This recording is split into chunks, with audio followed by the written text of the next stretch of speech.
everyone! Welcome to my YouTube channel. And for today's video, gagawa tayo ng Tuna Pie. Tuna Pie or Tinapay. Kahit anong tawag, okay lang. So, ito yung mga ingredients na kakailanganin natin. So, kailangan natin ng tuna.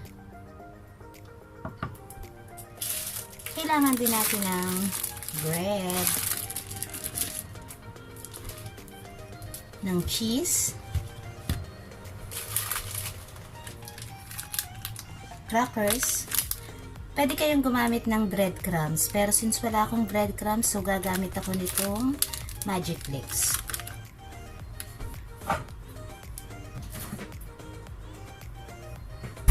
Kailangan din natin ng egg. So kailangan din natin ng mayonnaise.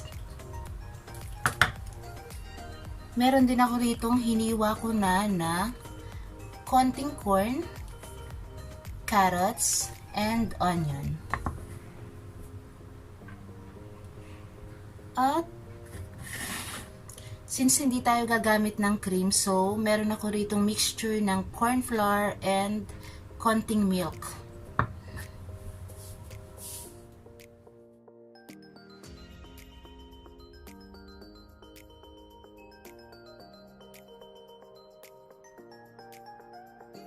So, first step is i-drain natin itong tuna. Hindi natin kailangan yung oil niya. So, i-drain natin. Lagay tayo ng konting oil. So, unahin natin itong sibuyas. So, gigisahin lang natin itong sibuyas for 1 minute. So, after 1 minute, lalagay na natin itong ating carrots and corn.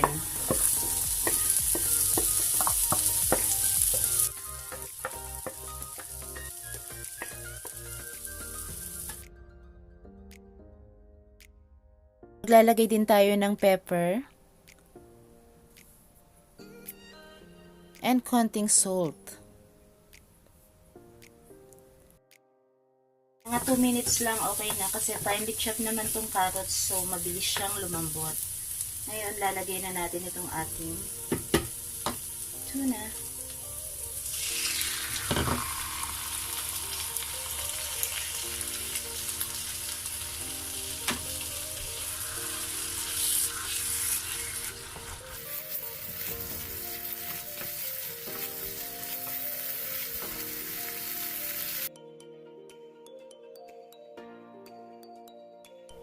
And lagay na rin natin itong ating mayonnaise.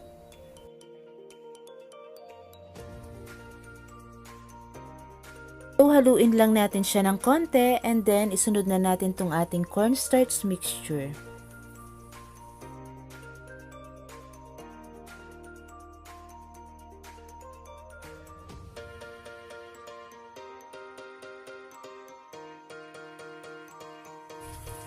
Yan, haluin lang natin.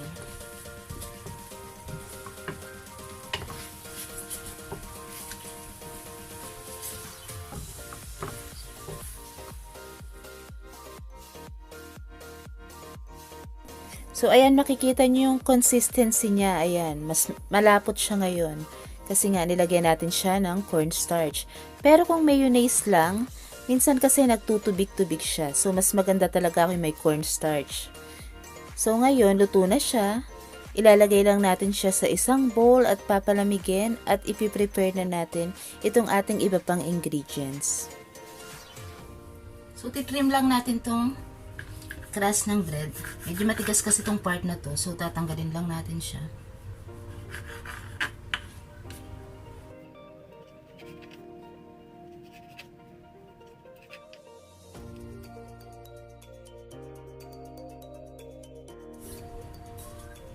Ngayon, ipa-flat natin tong bread. Ayan. Kung wala kayong rolling pin, pwede kayong gumamit ng kahit ano. So, yan.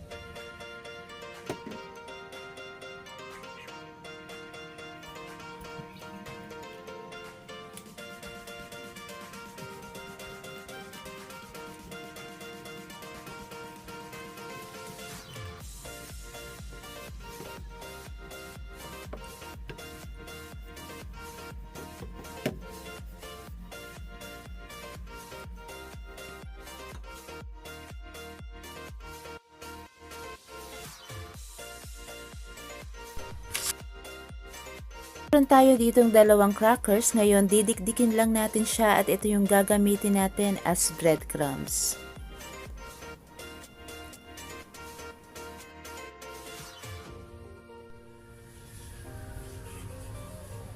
So, ito na yung breadcrumbs natin. At the cheese. Half lang yung gagamitin natin.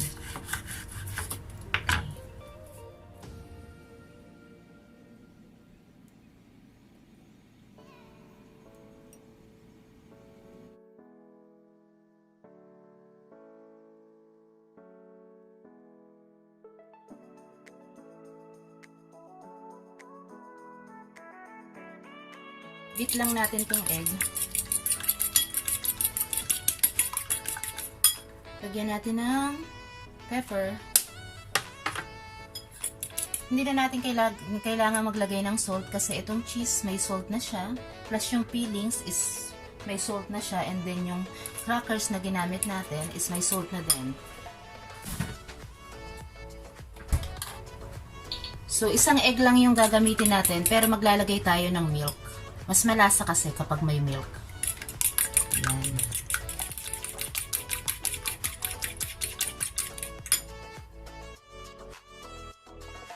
Mag-start na tayo dito sa bread.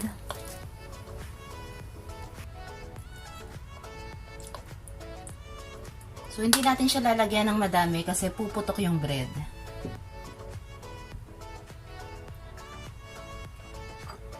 And then, basain lang natin tong dulo niya. Yan.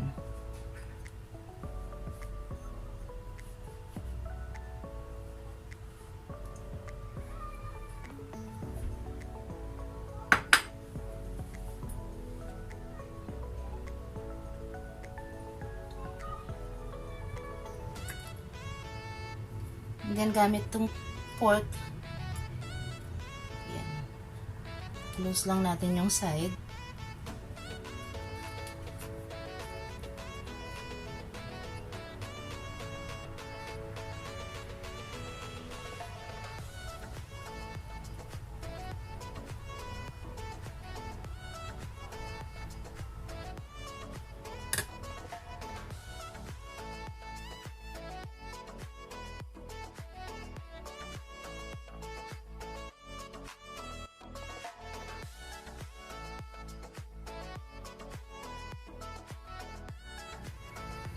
So, it's frying time. So, ngayon, initin natin tong mantika.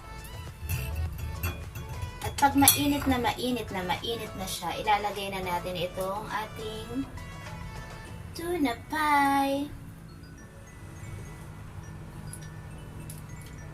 So, lagay na natin.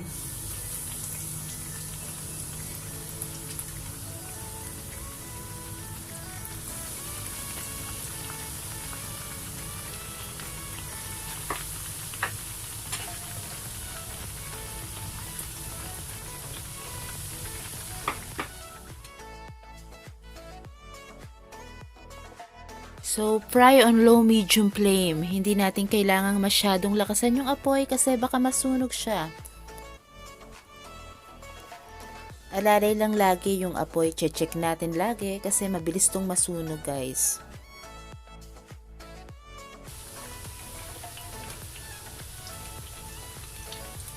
So, ayan. Pag brown na siya, pag golden brown na yung kulay niya, baliktarin natin para maluto naman yung kabilang side.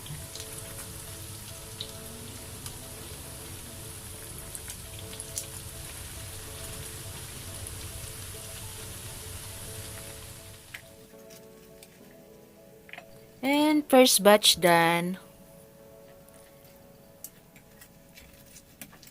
Next naman, lulutuin natin itong another 4 pang natitira.